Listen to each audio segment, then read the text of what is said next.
What's up, guys? Today we're going to be talking about the Fallout melody. There's one reason why it's so beautiful to all of us. So go grab some coffee and let's dive right into it.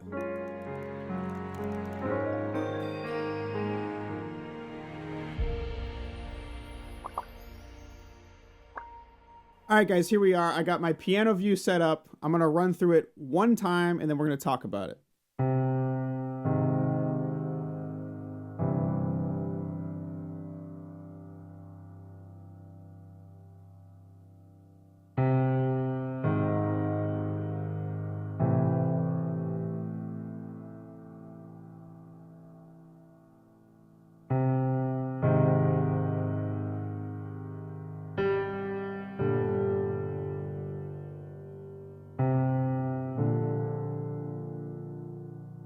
Beautiful.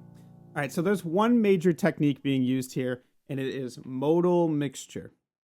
What is modal mixture? It's literally when you're mixing modes. There's two modes being used in this song. One is the Ionian mode, and the other is the Aeolian mode.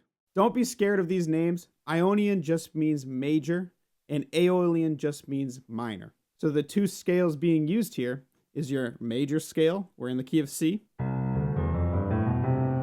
and your minor scale. All right, I'm going to play the minor scale one more time just in case anyone out there doesn't know it.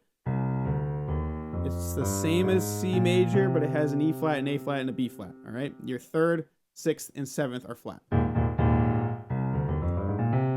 If you're starting to get a little confused, don't worry. We're going to take a look at the chords, and that should make it start ringing some bells. This is the first chord of the song. Take a look at this chord. Does it look like it belongs in the key of C major? No, right? There's two flats in this. There's no flats or sharps in the key of C major. We have an A flat and an E flat. That gives us a sign that there might be some modal mixture happening here, right? This chord is borrowed from the C minor scale. This is the sixth chord in C minor, all right? If anyone doesn't know what that means, take a look real quick. You count up from the root note. 1, 2, 3, 4, 5, 6.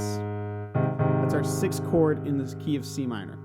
And this chord resolves to the one chord in C major. Even just playing these two chords, you can hear the Fallout melody. I mean, that's the entire basis of the melody. Now let's actually add in a little bit of the melody here. You're going to play a C and then land on this chord.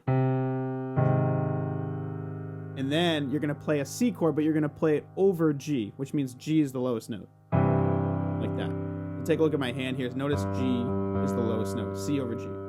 So all together. And now to get a little bit of a fatter sound, we're going to double that with our left hand, just the root notes.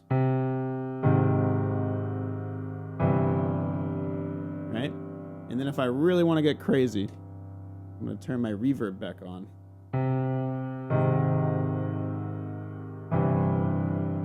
Now it's starting to sound like Fallout. So the next part of this melody is actually really cool because it uses this chord again, and it resolves not to C major, but to an A minor chord. But as you can see, that A minor chord is native to the C major scale. It's just the sixth chord in C major. So at first we land here, and then the bass note does something interesting. It goes up to A instead. And it has a really cool sound when you got the reverb going and you're layering it in the bottom layer.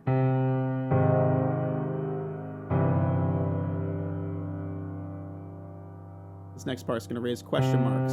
Right here.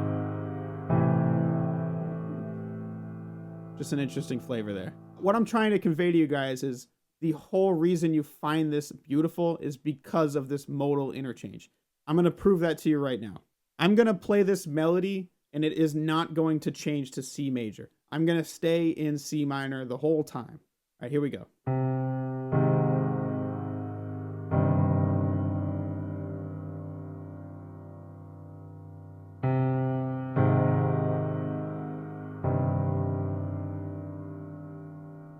So as you can see, the entire melody just lost all of its nuance. It lost all of its beauty. That one chord, that major chord, is what sells the whole thing. Right? Hits you right here. Now this Theme is not the first song to do this technique. It's very common. However, this song is just showcasing this technique. It's really the entire melody, right? There's nothing else happening. There's only one note before the chords start, and it's a C. And then the rest, it's all just harmony doing its thing, right?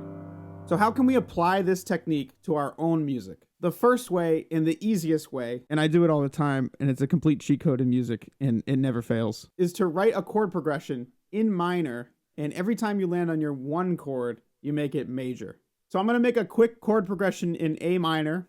I'm going to do F to G to A minor to C. And if I put a little spice on it,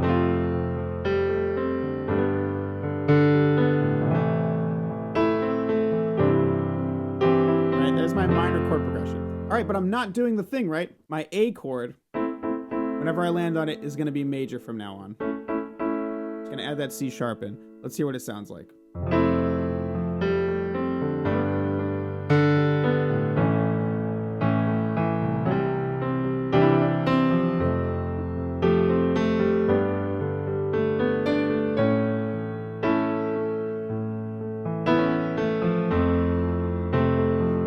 As you can see, it's really easy to sound good. I don't even need to add any flavor and it still sounds good. These are just the chords raw.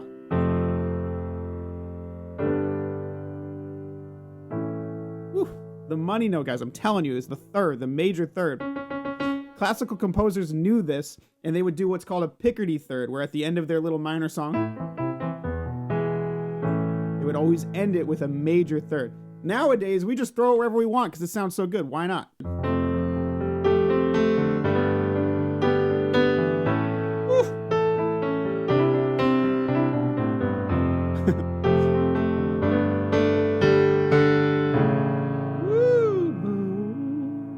So next time you're jamming or you're songwriting, take this a little step further. Try some minor chords mixed with some major chords and try interchanging and see what you find. Because this is not the only thing that sounds good. There's a lot of modal interchange opportunities for you.